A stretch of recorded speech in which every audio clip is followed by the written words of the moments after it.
Hi everyone, I'm Stephen and welcome to the Stephen Washington Experience, and you and I are having a heart-mind moment. Let's just take a breath together. Let's take a deep breath in and exhale out.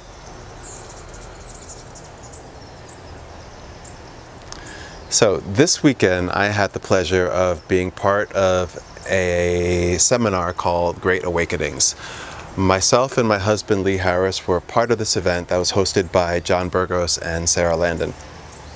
And it's a seminar around spirituality and self-growth and personal development.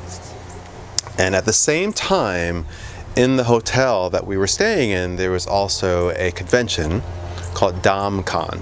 And that's a convention around the S&M and fetish community.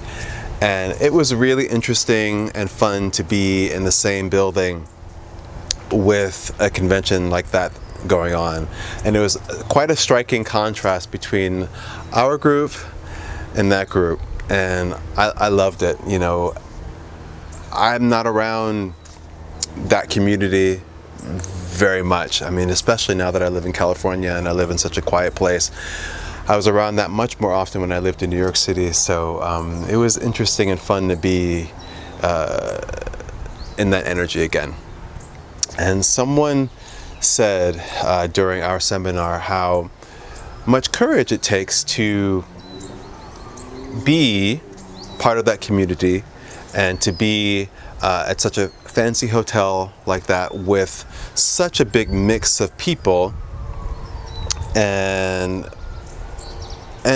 you know, with the possibility of being judged or being ridiculed or what have you.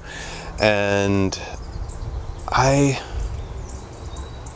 it made me think of how, yes, it takes courage to do that, and that one might feel courage and feel very bold and very self-assured. And then some people there maybe weren't as courageous as one might think. You know, they may have felt self-conscious a bit, or maybe a little nervous about attending this conference. Maybe it was their first time dressing up and being out and about in the community in that way. But the cost of not living your truth is much higher than the cost of perhaps being judged or ridiculed. I would like to think that no one was ridiculed or harshly judged or anything this weekend. I met some lovely people, and it was a lot of fun. But it reminded me of when I was in high school.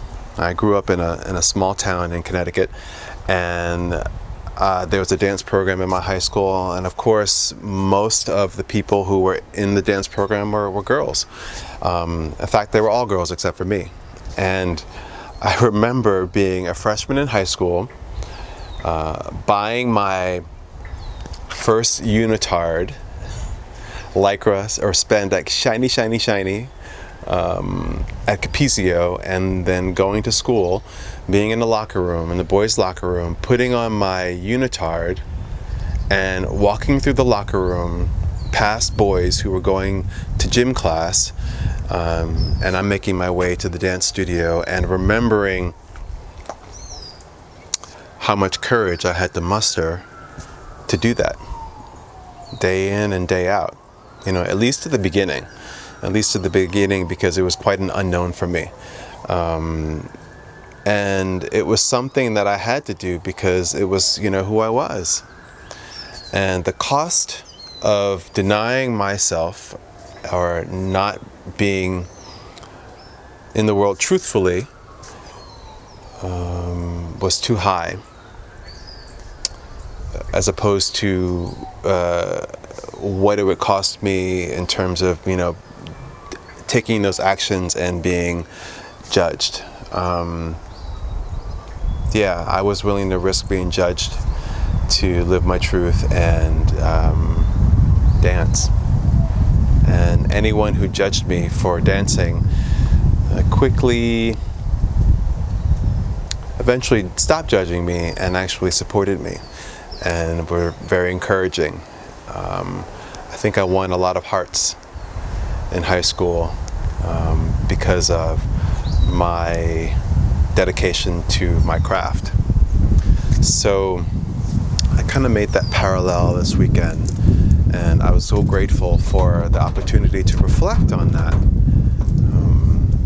So I wonder for you, where in your life have you had to think about, do I live my truth, act on my truth and my convictions, or do I overly concern myself with what people think or how people might judge me?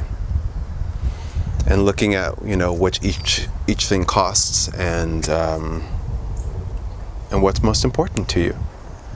So if there's something that you are dying to do, that you feel so called to do, but you are concerned about what others think, I want to encourage you today to throw caution to the wind, be yourself, do you, boo,